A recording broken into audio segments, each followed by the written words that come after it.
Limi shikon Albën e ngrirë jashtë, ndërsa Bor e lehtë përshkon ajrin dhe i shtrëngon flokët e saj të mbuluar me pak akull. Ftohti i përpin çdo pjesë të trupit dhe Alba duket e pafuqishme përballë asaj që po ndodh.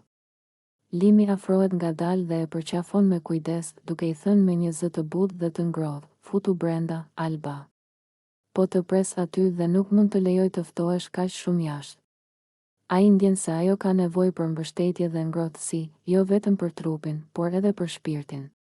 Alba qëndron fillimisht e ngrirë, me duart e mbledhura dhe fytyrë të tensionuar, sikur po mendon çdo fjalë që i thot Limi. Bor bie mbi shpatullat e saj.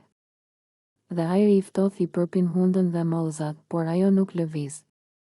Limi e mban fort për kraharor dhe ndjen rrahjet e saj të shpejta, një kombinim i trishtimit, zemërimit dhe lodhjes nga ftohti. Ai e sheh këtë dhe vazhdon me fjalë të buta, por të vendosura, "Alba, e di që ndoshta mendon se mund ta përballosh vetë, por nuk është e nevojshme. Nuk ka asgjë të keqe të pranosh ndihmë.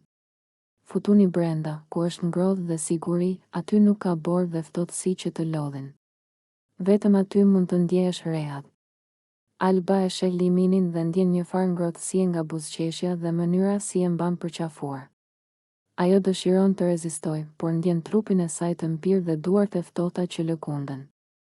Limi vazhdon të flasë, duke i treguar se nuk është e dobët për të pranuar mbështetje, përkundrazi, është e fortë dhe e mençur për të kuptuar kur të duhet ndihma e dikujt.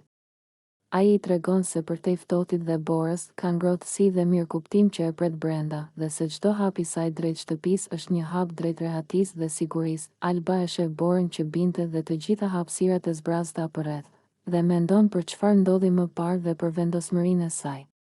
Ajo ndjen një farë lehtësimi kur e kupton që Limi nuk e detyron, por vetëm e mbështet. Fjalët e tij kanë një forcë të veçantë. "Unë jam këtu për ty, Alba. Futuni brenda dhe le të